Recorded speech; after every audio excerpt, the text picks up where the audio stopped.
May mga paraan para mabilis maginhawaan o mag-cool down sa gitna ng mainit na panahon. Pwedeng gawing proteksyon sa balat ang basang damit at cooling spray.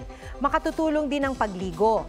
Kapag lalabas naman sa initan, magsuot ng sombrero, long sleeves, magpayong at mag-sunblock.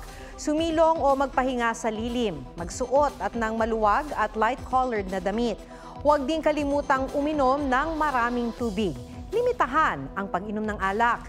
Kumain ng light, well-balanced meals. Mainam kung sasamahan ito ng pagkaing mataas ang water content tulad ng strawberries, pipino at lettuce.